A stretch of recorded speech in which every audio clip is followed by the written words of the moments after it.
between these two trainers, who will join him? Will it be a rematch of ZZ versus LNDsTSteinar, or will Doonebug get his revenge and defeat LNDsTSteinar to move on to the grand finals? You know, this is a football city. We talk about halftime adjustments. Let's talk about rematch adjustments, because Doonebug has had a chance to digest what he wants to do in this next series, and Steinar's coming off a tough loss.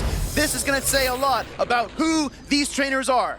I remember he played this matchup the exact same way. He led that Shadow Annihilate for 3 straight battles to defeat Doonebug. He feels like Doonebug's team has no answer to this lead Annihilate, and he's sticking with that strategy here in the losers finals. Great call out, Butters, but look at the back line as well. He's got the Shadow Kanto Marowak and the Galarian Corsola. That is Doonebug. He doesn't have an answer to Galarian Moltres, and if he's not careful, he's gonna get Ice Punch right here, so he calls it. Protect Shield, and there's the adjustment you were talking about. And here comes the Moltres to counter swap this Kanto Marowak, getting to that rock slide already. Remember, LNDsTSteinar does have that payback that can be crucial in the in-game versus the Galarian Corsola. Protect Shields on the rock slide here. Now, how much energy can you bank up before you throw your fly here? I mean, you know the rock slide's gonna be 5-4, right? So LNDsTSteinar is able to get to the fly, but the shield comes up from Doonebug. He's confident he can throw the rock slide and either take a shield or take down the Moltres. The problem is the next charge attack is coming in, but if you protect shield this, you can farm down. I think Doonebug has to pivot. He has to get out of there. And there it is, utilizing this new switch timer to get out of there to try to soak all this damage and swapping on the discharge into the Galarian Corsola. What a play by Steinar as well. Very nice play to be aware of that Unova Stunfisk energy from the lead situation to the swap in. Like you said, Butters, discharge connects, but that Galarian Corsola just shrugs it right off, and it's gonna get an energy lead as well, which is really nice. I just don't know how he's gonna be able to take care of that Galarian Moltres in the back. Doonebug has that Shadow Kanto Marowak, has the Galarian Corsola, but how are you gonna deal with that Galarian Moltres? It has a payback, it has almost double fly, and that Shadow Kanto Marowak did throw that energy, so it's energy dry. What are you gonna do? I mean, does Doonebug need to try to switch again? Maybe catch a charge attack from the Galarian Corsola on his Marowak and then save it for that Moltres? I don't know. And no, he doesn't try to swap at all. This is the first Nightshade. This is going to knock out the Stunfisk. I believe there is a back-to-back, or if not, one Astonish away from the back-to-back here.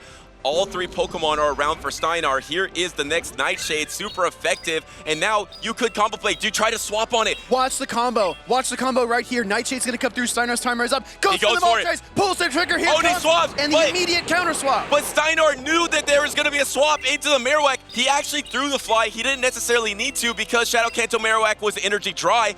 But you do secure that knockout, and all you have to do is reach the payback, and you're already at the payback, and this is gonna be clean. He's farming extra just for the heck of it, and he's gonna be able to throw the payback here. Those sucker punches might as well have been exclamation marks at the end of this sentence. A dominant 3-0 flex against Doonebug here in Game 1 of our Losers Finals. Picking up where he left off in this previous matchup, leading that Shadow Annihilate, which was so dominant in that matchup versus Doonebug. And I mean, the whole battle, Doonebug was on his back foot. He was trying to utilize that switch timer to bounce around the battlefield to try to get some footing in this battle, but he was just unable to. So here's the thing, right? We saw Doonebug play an ABB line to that Galarian Moltres. He led his Unova Stunfisk. He kept his Murkrow on the bench. And if you look at Steinar's team right here, you can see exactly why he is nervous to bring that Murkrow, because if it aligns against a Bastiodon, that is game over. And of course, in that game number 1, we didn't see the Bastiodon. Bastiodon has probably been the MVP for Steinar in a lot of series. I mean, it was probably the game-winning Pokemon earlier on when he matched it up against the Murkrow. Actually, no, wait. I think he one-shot and hit that Ice Punch into the Murkrow earlier. But if that didn't hit, he was going to win with the Bastiodon. Just the force of the Bastiodon, the pressure, the bench pressure, something that Caleb Pang, who runs Bastiodon all the time, talks about. There's so much bench pressure with Bastiodon because if you lose the alignment in any point of the game, you know you might just lose the battle. If you're Doonebug, you can't go weak to that Shadow Annihilate you just mentioned, Butters. You can't go weak to the Bastiodon, and you can't go weak to the Moltres. So Doonebug is cornered here in terms of what team composition he wants to run, and he's taking every single second he can to think things over. His flexibility that he has had all tournament long with double protect shielding Murkrow, holding that Cradilly in the back to try to swap into it, soak some attacks, get back to your timer. It's just not working as well against Steinar. Do you get bold? I feel like you just lead the Galarian Corsola. We've seen 4 straight leads of Shadow Annihilate. You have to say, okay, I'm willing to lead the Corsola. You can't keep doing this, Steinar. Oh, he might do it, but he's too little, too late. Here comes Galarian Moltres into the Corsola. Wow, Steinar is in Doonebug's head right now, knowing he would make that adjustment. Save swap into Stunfisk, met by the Gastrodon. That is absolutely brutal. Doonebug is chuckling, but remember, this is a best of 5 in the losers finals, so it's not over even if he loses this battle. I'm telling you, Butters, somebody sound the alarm. This is a red alert for Doonebug. This is an awful lead, a terrible switch, and to your point, Butters, this is a best of 5, but my goodness, it's got to feel terrible to get kicked while you're already down. And the only way you could get out of this is somehow get some momentum for Murkrow, but this is just devastating here for Doonebug. Here comes the Water Pulse, super effective into this Unova Stunfisk, gonna knock it out. I guess you're gonna come in with the Murkrow here, gonna try to peck all the way down. Steinar will get back to his timer as well, see if he pivots. No, actually goes for the Corsola, thinking the Corsola energy would be more useful. No, I actually like this a lot. Doonebug also doesn't reveal his third Pokemon either, which is something you see elite trainers do time and time again. He wants to maintain that surprise factor. If he can get a shield advantage at some point in this battle, don't count Murkrow out. Yeah, and this Power Gem is obviously super effective into the Moltres. And do you throw it right here? Do we see a Peekaboo? No Peekaboo. Yes! Yes, Peekaboo! He comes in a little bit, then he swaps out. He brings in the Cradily, the soak the Power Gem that's going to be neutral instead of the super effective. Soaks the energy and tries to get ahead with the Cradily now. That Murkrow is going to be useless if this Cradily already has a Rock Tomb loaded. The delayed Peekaboo pays off. The Nightshade is coming through. There is Murkrow in the back. It's going to be the Galarian Moltres versus Murkrow. Doonebug is not out of it yet. The Rock Tomb is already available, but Cradily is going to be energy dry here if you can get the peck down, but I don't know if you can get the peck down. Is there a Protect Shield? Yes, because you have to find a way to get this Cradily out of the way. If Doonebug brings in the Murkrow, he's going to get hit with the Rock Tomb and be switch locked and debuffed, which is going to basically cripple him in that Galarian Moltres matchup. So exactly, he has to shield and get this Cradily off the field. Now it's the Murkrow show. It's down to shield. Can it do it? If it can do this, it can do anything. You are down to Protect Shield. You already have to give it up here. You just can't get to enough drill pecks in time. Doonebug knows it. All you have to do is get to one more fly. Remember that Galarian Moltres already had that extra energy because he threw a couple sucker punches in previous matchups. Here is the double drill peck. I think that's charge attack priority, using the first Protect Shield of the game for Steinar. There's no swap. There's no escape hatch here. Doonebug is going to be forced to absorb this fly onto the Murkrow, and it's beaten Galarian Moltres before, but not Steinar's. And a little revenge here for the Dark Flying type of the Galarian Moltres, taking out the Murkrow, sucker punching down the Galarian Corsola. LNDsTSteinar is up 2-0. Talk to me about the lead, Butters, because you called it. You keep seeing Annihilate. If your opponent keeps hammering you, you have to respond. Doonebug tried to do that with the Galarian Corsola, and Steinar saw it coming a mile away. Yeah, I mean, he did it all 3 battles earlier on in the tournament. He showed it game number 1.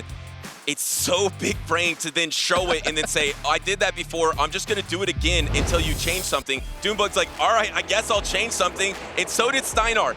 He changed his lead to the Galarian Moltres, which hard counters the Galarian Corsola. And then obviously the safe swap of the Stunfisk did not pay out against that Gastrodon. Steinar just has all the momentum in this series. But remember, he was just up 2-0 versus Zweilous and got reverse sweeped.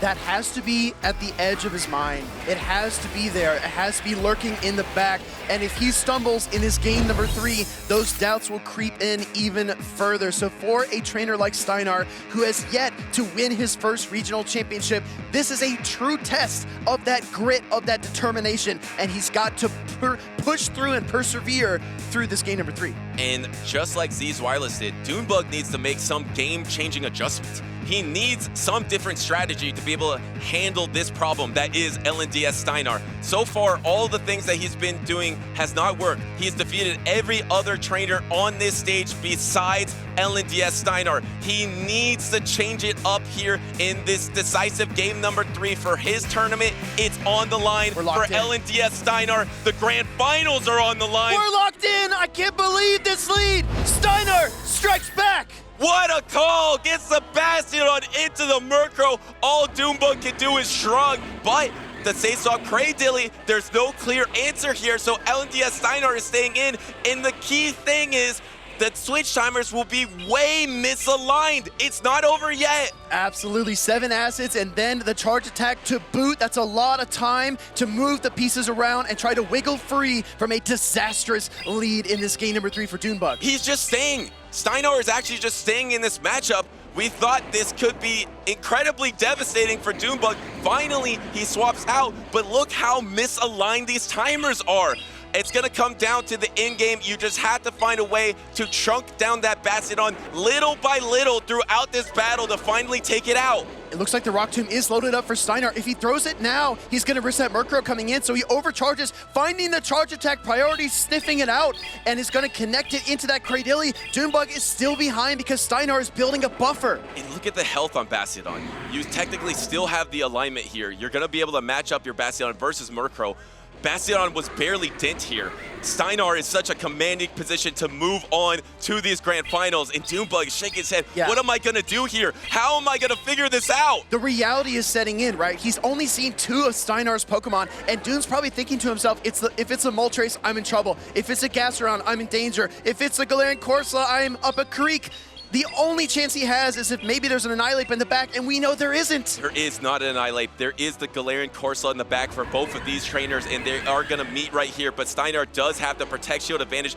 Doonebug is smiling. He is shaking his head. He knows even a trainer with the talent of Doonebug can't find a way to get out of this tough, terrible alignment. Gonna throw the Nightshade here, but it looks like basic formalities on stage. The 2 trainers kind of exchanging knowing glances, shielding, but still chatting about it. I mean, Doonebug is really realizing this composition, this alignment, this series is basically unwinnable for him. Looks like the Merc show is finally over here in Pittsburgh as Doonebug is still trying to do as much as he can, but look at the backlines. There's still a Bastion, there's still a Murkrow, there's no Protect Shields remaining for Doonebug. Steinar is up 2-0. He's gonna secure this game, and that means he's gonna secure the rematch against Zweilous. Crush and grind. Bastion is going to smack down this Murkrow. Rise, Steinar rise. He's going up to the grand finals to get that rematch against Zweilous. Well, Doonebug, it's fitting that he goes out flapping his wings because he's been doing it all tournament long, and he threw the double resisted drill peck into the Murkrow. Here comes the charge attack. Here comes the W from LNDsTSteinar. He is victorious, and he will be in the grand finals.